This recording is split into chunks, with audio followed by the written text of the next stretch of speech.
Ya nos acompaña el diputado Julio César Moreno, quien es secretario de la Comisión de Justicia y además fue alcalde de la Venustiano Carranza y presidente de la mesa directiva de la Cámara de Diputados, con quien vamos a platicar sobre la importancia de realizar una reforma al Poder Judicial. ¿Qué tal, diputado? Buenas noches, ¿cómo estás?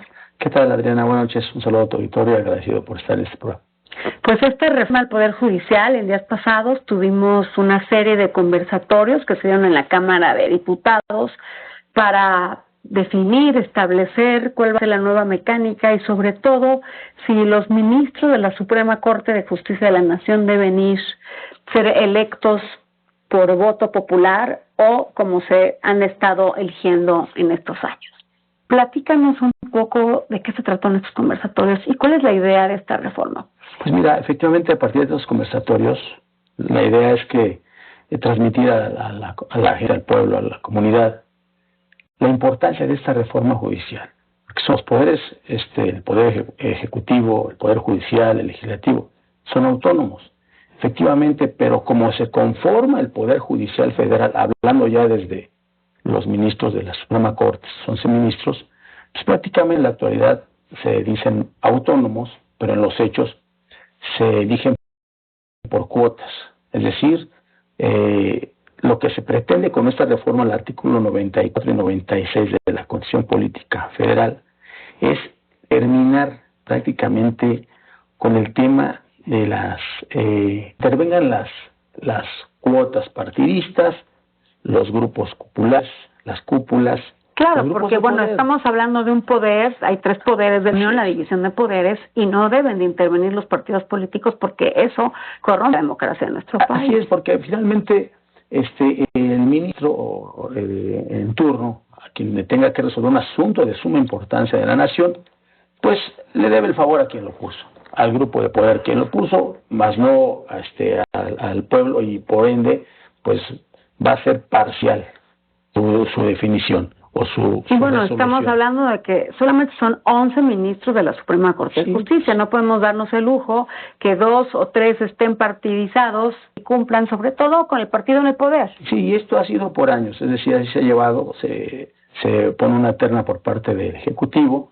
¿Y qué es lo que pasa? Pues si esa terna es donde entra la problemática. Dicen, bueno, pues la está proponiendo el presidente, ¿sí?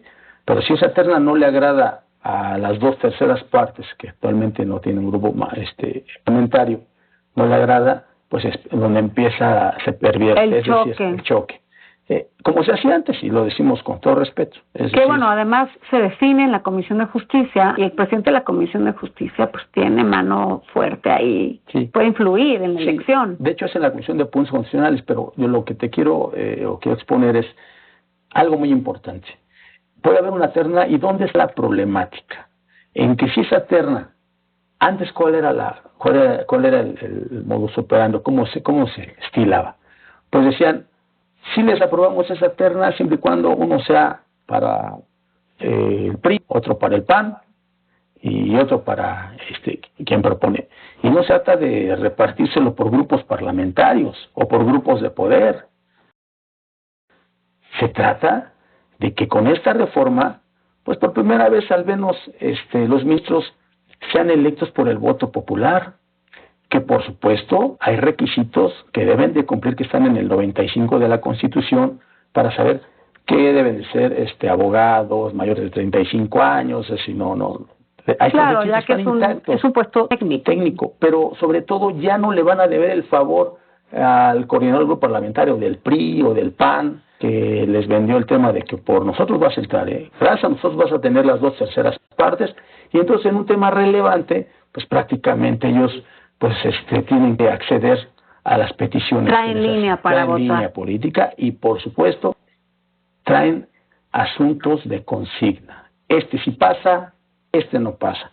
Porque actualmente es por eso es que ha habido y va a haber estas iniciativas. En lo particular, un servidor va a presentar la propia, ya existen 2, seguramente el presidente de la República presentará otra, y todas se suman y se van a resolver en un dictamen en la Comisión de Puntos Constitucionales para resolverse en el Pleno a 2/3 partes. Tal vez ahí se puede trabar, pero ¿por qué? Porque están acostumbrados a que si a este tipo de reformas, pero siempre no sea repartición de cuotas. Y es donde se vuelve a pervertir la impartición de justicia. ¿Y esto qué quiere decir? Que la gente está ávida de justicia. Pero ¿cómo va a haber justicia si el Tribunal Supremo, que es la Suprema Corte de Justicia, no pone el ejemplo con sus resoluciones? Pues de ahí se baja a los colegiados, a los unitarios, a los juzgados federales, y de ahí se baja a los estados. Entonces, prácticamente es un problema que tenemos que resolver. Imagínate, cada ministro dura 15 años en su cargo. 15 años. Afortunadamente ahora es escalonado el tema, como van saliendo. Pero hay otro tema también que viene en esta reforma que estamos proponiendo. Debes creer que si un juez, se te hace raro, un juez federal, está dándole libertad a secuestradores, a extorsionadores, a narcotraficantes, a delincuencia organizada, así que de cosa ya burda, descarada. ¿Con quién se le acusa? Bueno, ¿con quién se puede meter una queja? Con el Consejo de la Judicatura. Pues resulta que el Consejo de la Judicatura también lo preside el ministro presidente, que en este caso ahorita es la ministra Norma Piña. O sea, ¿con quién los acusas? ¿Con ellos mismos? O sea, el Consejo de la Judicatura... Han habido varios casos en donde gente probada, delincuentes, sí, han sido su resolución. Ellos son juez y parte. El ministro presidente de la Corte es el ministro de la Judicatura, con sus otros consejeros de la Judicatura. ¿Cómo van a sancionar a un juez corrupto o que está actuando mal, si ellos mismos pues prácticamente son del mismo gremio? Forma parte de su mismo grupo. Sí, entonces, ¿cuál es la propuesta? ¿Que el presidente del Consejo de la Judicatura sea otra figura? Así es, que no sea el mismo presidente de la Corte. Es decir, haya dos presidentes, el de la Corte y el presidente del Consejo de la Judicatura, sí, así es. Que será electo también por voto popular. Sí, y sobre todo los ministros. Es decir, ellos tendrían más legitimidad. Al ser electos por voto popular ya no le deberían nada a nadie. Es decir, a mí me eligió el pueblo, no me puso el grupo parlamentario del PRI, del PAN, o fue un acuerdo político en la Junta de Coordinación Política. Un tema que ha sido polémico de esta elección popular es que los ministros son cargos técnicos, son muy especializados en el gremio jurídico, no en el gremio popular. Es decir, no tienen el carisma de ir a dar una elección y que la gente vote por ellos en campaña, porque tampoco pueden hacer promesas como las que hacen los legisladores o los candidatos a alcaldes o los candidatos a algún cargo de elección popular. ¿Cuál sería la diferencia en estas campañas? Mira, yo creo que de entrada no sería por partido. No van a ir a repartir juguetes ni pollos el Día de las Madres, porque no. Yo te puedo adelantar que sería seguramente una lista de gente honorable, que con experiencia, sus tesis, seguramente con sus propuestas, sus currículum, y en esa lista la gente decidiría quiénes son aptos para ostentar el cargo de ministro de la Corte. ¿Qué otro punto trae esta reforma? Mira, yo creo que de los puntos que son medulares, tenemos algo muy importante, como es evitar el nepotismo. En el Poder Judicial, apenas se le están dando lamparazos, o sea, como que se está alumbrando, nadie lo podía ni tocar. Estamos en un gobierno republicano, no es que se toque o no. Nosotros en el Congreso de la Unión, en la Cámara Federal, en mi caso, nos toca reformar la ley. Al Poder Judicial le toca aplicar la ley. Y en este caso se evitaría el tema del nepotismo. Si hay nepotismo en uno de los poderes, es en el Poder Judicial. Hay todo mundo porque se llama la familia judicial.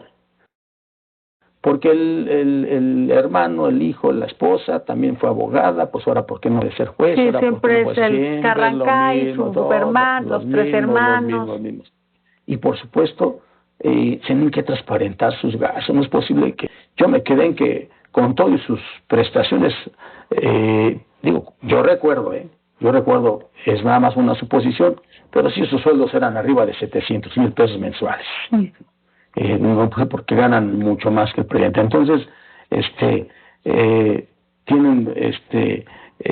debemos de tener mucha claridad. Hay una opacidad. Y más todos sus viáticos. No, hay opacidad en el Poder Judicial Federal. Ahí sí hay opacidad. Porque se han hablado de muchos temas. Yo creo que por eso es importante, por eso se les hace esta invitación a estos conversatorios, Lamentablemente ningún ministro se presentó. La propia presidenta de nuestro coordinador, Ignacio Mier, le hizo la invitación, no sé, que se presenta esos tres pues vamos conversatorios. aquí a estarle dando seguimiento, estamos ya en tiempo de la entrevista, vamos a darle seguimiento a cómo se resuelve este tema tan relevante como es esta reforma al Poder Judicial.